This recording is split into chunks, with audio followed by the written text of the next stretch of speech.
समस्त प्रभु प्रेमी भक्तों को जय सिया राम।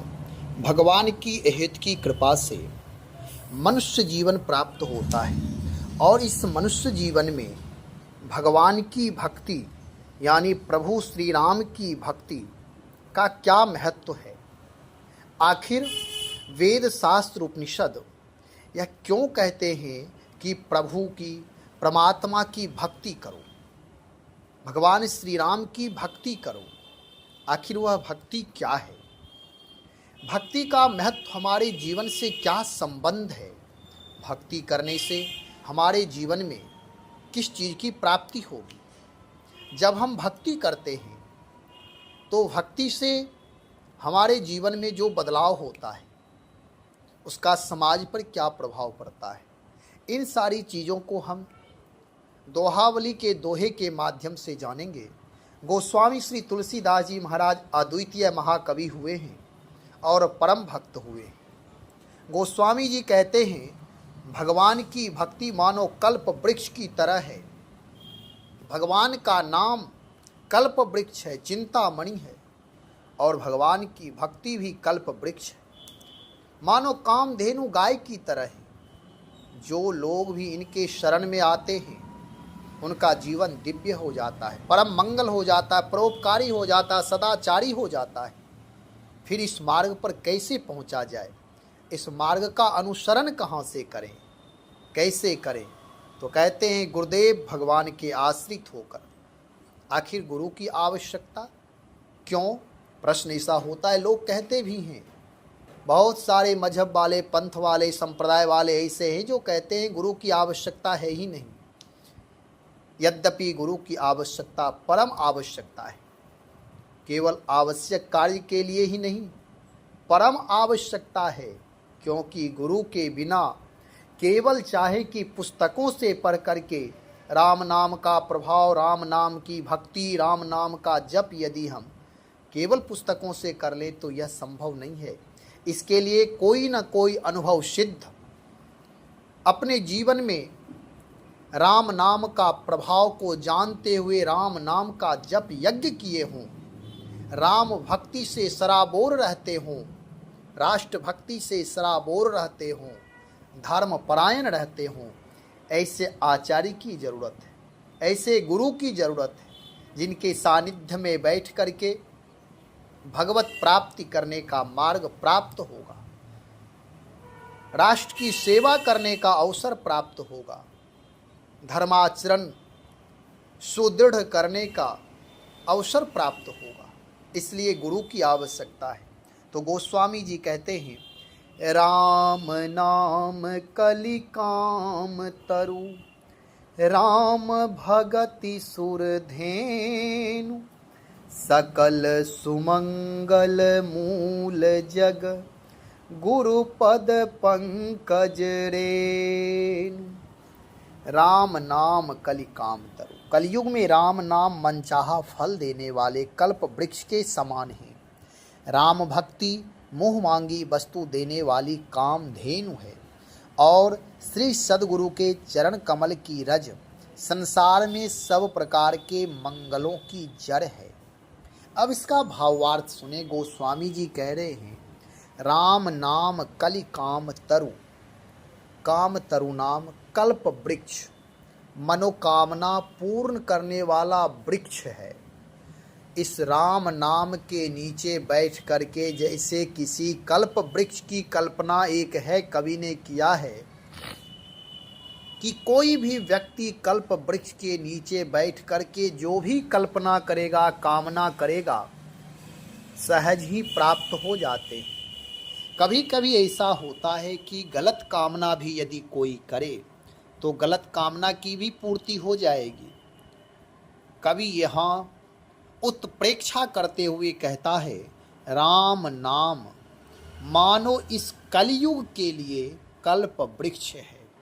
कलयुग का मतलब, कलयुग उस परिस्थिति का नाम है जब हम अपने स्वार्थ के कारण सबकी निंदा करते, सबसे बैर करते हैं, द्वेष करते हैं, छल कपट करते हैं, परोपकार की भावना नहीं रह जाती है।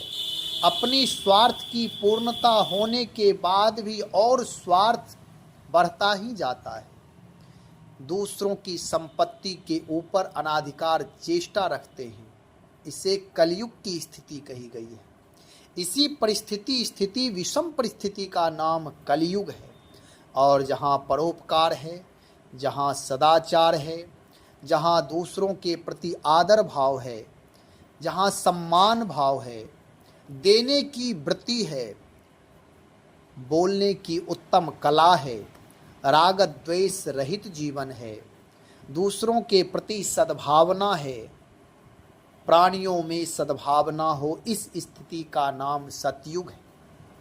यानी कलयुग में इस विषम परिस्थिति में और कोई साधन नहीं हो सकता। कोई चाहे केवल पुस्तकों के माध्यम से हम भगवत प्राप्ति कर ले या अपने जीवन का निर्माण कर ले, तो ये संभव नहीं है। प्रत्यक्ष अप्रत्यक्ष किसी ना किसी रूप में तो गुरु की आवश्यकता पड़ेगी ही।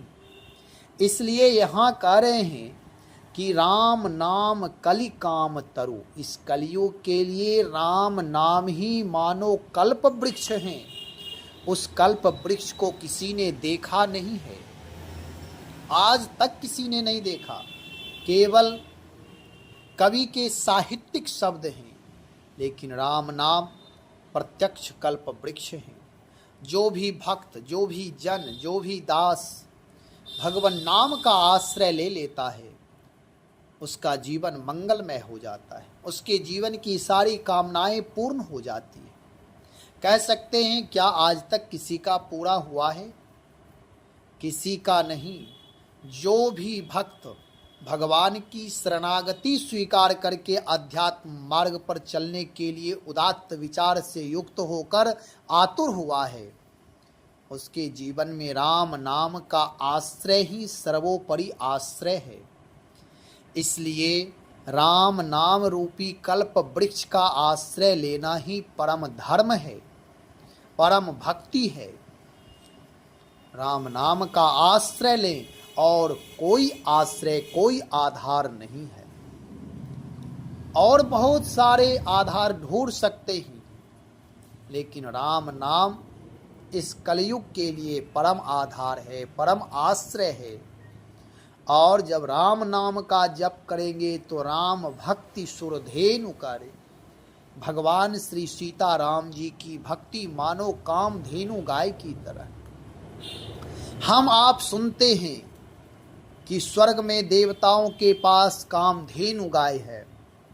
ऐसे ही हमारे आपके जीवन में भी ज्यों-ज्यों देवत्व का प्रादुर्भाव होगा, ज्यों-ज्यों राम भक्ति में हम सराबोर होते जाएंगे, स्वधर्म पालन करते हुए, परोपकार कार्य करते हुए, दूसरों के प्रति आदर भाव रखते हुए, मैत्री भाव रखते हुए, अपनापन रखते हुए ज्यों-ज्यों आगे बढ़ते जाएंगे, राम भक्ति मानो हमारे लिए कामधेनु बनते जाएंगे। भगवान राम का जीवन परम मैत्री पूर्ण रहा है। कोल भील से लेकर के राजा महाराजाओं तक उन्होंने मैत्री भाव का विस्तार किया है। जो भी वंचित लोग थे समाज से, देश काल परिस्थिति के अनुसार, शिक्षित अशिक्षित, पवित्र अपवित्र, उन्होंने सबको हृदय से लगाया। किसी के दोष को उन्होंने नहीं देखा, और दोष नहीं देखने की वजह से राम आज पूजनीय हैं। ऐसे ही हम आप भी जब भगवान के बताए हुए मार्ग का अनुसरण करते हैं, तो वही राम भक्ति है। राम भक्ति का मतलब केवल इतना नहीं कर लेना है कि भगवान की भक्ति मंदिर में जाकर पूजा करना, धूप दीप आरती करना, रामायण की कुछ चौपाइयाँ याद करके कथा कहना, या चंदन तिलक लगा करके अपने आप को भक्त सिद्ध करना। ये सारी चीज़ें भक्तों के ऊपरी बाह्य चीज़ें हैं। करना पर ये सब चीज़ें करनी चाहिए, परंतु इतना ही भगवान की भक्ति नहीं है। जब तक ये सारी चीज़ें हमारे व्यवहार में सात्विकता न ला दे, तब तक भगवान की भक्ति पूर्ण नहीं मानी जाएगी और नहीं मानी जाती है। जो राम कहे हैं, राम का स्वभाव, राम का प्रभाव, राम का व्यवहार, राम की करुणा, राम की क्षमाशीलता, ये सारे धर्म हमारे जीवन में भी आना चाहिए। यदि यह नहीं आया तो राम भक्ति हमारी पूर्ण नहीं मानी जाएगी, फिर वह राम भक्ति हमारे लिए कामधेनु नहीं बन सकती। आज बहुत सारे ऐसे वेश बना करके मंदिर जा करके भगवान की भक्ति को चाहते हैं कि मैं पूर्ण कर लूं, लेकिन वह भक्ति उनके लिए कामधेनु नहीं बन पाई। कामधेनु तभी बन पाएगी जब वह भक्ति हमारे जीवन में दिखाई दे, साकार रूप में दिखाई दे, व्यवहार में दिखाई दे, वर्तमान स्थिति में दिखाई दे। ऐसा नहीं कि भगवान की भक्ति करें तो मरने के बाद स्वर्ग या मरने के बाद साकेत धाम की प्राप्ति होगी। ठीक है, ऐसा भी कहा गया है, आचार्यों का मत है, उसे मानने में कोई दोष नहीं है, परंतु यह विचारणीय है कि हम जो छोटी छोटी चीज़ों में फंसे हुए हैं और अपने आप को भक्त मानते हैं। भक्त का जीवन परम विराट जीवन होता है, औदार्य गुण से परिपूर्ण होता है, देने की प्रवृत्ति होती है, सबके प्रति सद्भाव का, समन्वय का विचार होता है। इसे राम भक्ति कहते हैं और वही भक्ति हमारे लिए कामधेनु के सदृश है। भगवान की भक्ति करने वाले महापुरुष के सानिध्य में जो भी पहुंच जाता है उसके जीवन में भक्ति का संचार हो जाता है। इसलिए अब कह रहे हैं गोस्वामी जी महाराज, सकल सुमंगल मूल जग गुरुपद पंकज रेणु। पहले अर्धाली में है राम नाम कलिकाम तरु, राम भगत सुरधेनु, सकल सुमंगल मूल जग गुरुपद पंकज रेणु। ऐसे महापुरुष ही जो राम नाम के अनन्य जापक हों, निष्ठा पूर्वक जो राम नाम जप यज्ञ करते हों नित्य प्रति नियम से, विधि से, और राम नाम के ऊपर दृढ़ विश्वास हो उनका, श्रद्धा से युक्त जीवन हो, पवित्रता से युक्त जीवन हो, धर्माचरण करते हों, वेद मार्ग के अनुगामी हो, वैदिक परंपरा का निर्वाह करते हों और उनकी वाणी निर्मल हो, नेत्र निर्मल हो, विचार पवित्र हो, समाज में वह अपनी आदर्शता स्थापित करने में अपने विचार के द्वारा, व्यवहार के द्वारा, चरित्र के द्वारा हमेशा तत्पर रहते हों, केवल कह ही नहीं हो, केवल वाक पटुता नहीं हो। ऐसे महापुरुष और राम भगति सुरधेनु जो भगवान की भक्ति करने में सदा तत्पर रहते हों, जिनकी दृष्टि व्यापक हो, भगवान की भक्ति करने में प्रमाद रहित हों, भगवान की स्तुति प्रार्थना भाव से करते हों और अन्य लोगों को भी भगवत भक्ति करने के लिए प्रेरित करते हों, केवल अपने जीवन के लिए भक्ति ना करते हों। ऐसा नहीं कि मुझे भगवान मिल जाएं, अन्य लोगों को भगवान ना मिले। जो अन्य लोगों को भी जो लाभ मुझे भगवान के नाम से, भगवान की भक्ति से प्राप्त हुई है, वह लाभ अन्य लोगों को भी मिलना चाहिए। ऐसी भावना जिनके जीवन में हो, भगवत स्वरूप का बोध, भगवत भक्ति का बोध, भगवान नाम निष्ठा का बोध, ज्ञान, ये सब समाज में जो बांटने में आतुर हों, ऐसे महापुरुष ही हमारे गुरु हो सकते, आचार्य हो सकते। इन महापुरुषों के लिए कहा जा रहा है सकल सुमंगल मूल जग गुरुपद पंकज रेणु, जिनका लोक और परलोक दोनों किनारे मजबूत हों। नहीं तो बहुत सारे ऐसे लोग भी मिलते हैं जो भगवान की भक्ति तो पूर्णता से करते हैं, उन्हें लगता है कि मैं भगवान की भक्ति कर रहा हूँ, परंतु लोक पक्ष उनका निंदनीय होता है। लोक पक्ष निंदनीय होने से जैसे नदी का एक किनारा चाहे इस पार हो या उस पार, कोई एक किनारा यदि टूट जाएगा तो वहाँ जलमग्न हो जाएगा, उससे जनजीवन अस्त व्यस्त हो जाएगा। बहुत सारे जीव जंतु उसमें मारे जाते, नुकसान हो जाता है, मनुष्य का जीवन बेघर हो जाता है। ऐसे ही जिसका लोक नहीं बना, केवल परलोक बनाने में रहा, उसका जीवन भी निंदनीय हो जाता है। उससे समाज को लाभ प्राप्त नहीं होता, उसका जीवन व्यर्थ हो जाता है। व्यर्थ का मतलब जिस लिए इस धराधाम पर परमात्मा भेजा था कि अपने चरित्र के व्यवहार के द्वारा हम समाज को कुछ दे सके, हमारी देन क्या है यह देखना चाहिए।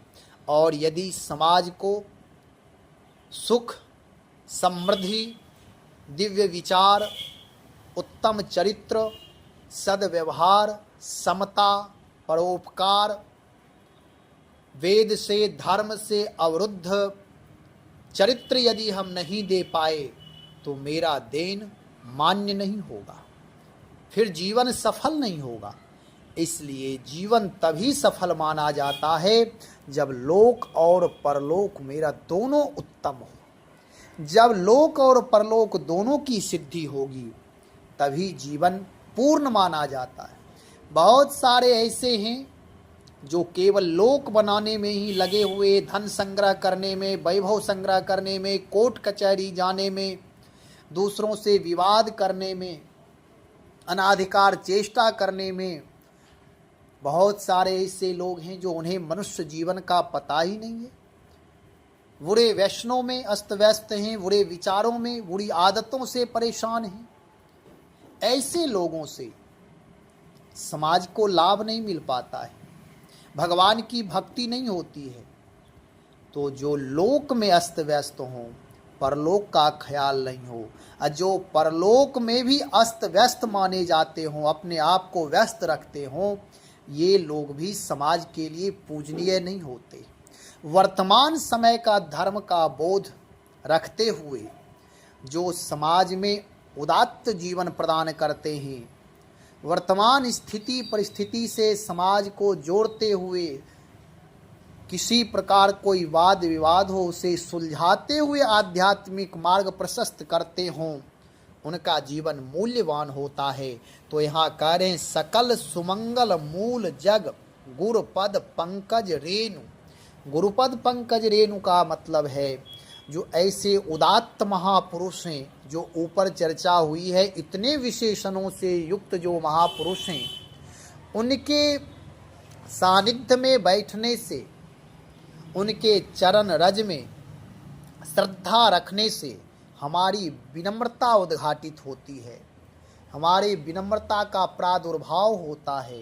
हृदय में श्रद्धा और विश्वास भक्ति रूपी गंगा से अवतरित होते हैं, मानो वही हमारे लिए श्रद्धा और विश्वास ही एक आदर्श रूप में हो जाएंगे।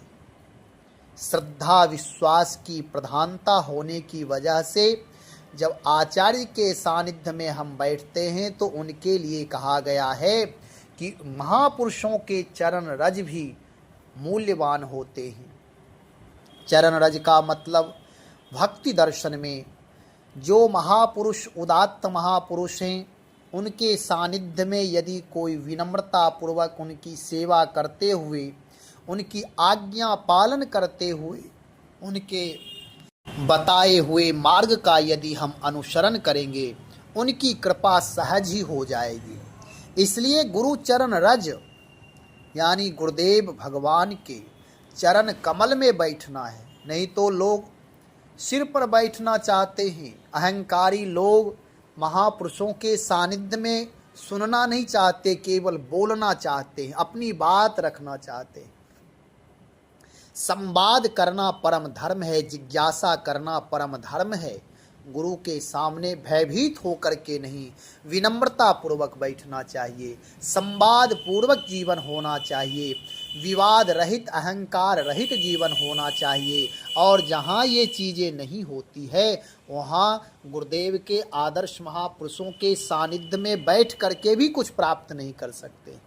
इसलिए कोशिश करना चाहिए। यहाँ गोस्वामी श्री तुलसीदास जी महाराज कहते हैं, श्री सद्गुरुदेव भगवान के चरण कमल की रज संसार में सब प्रकार के मंगलों की जड़ है, यानी मूल है।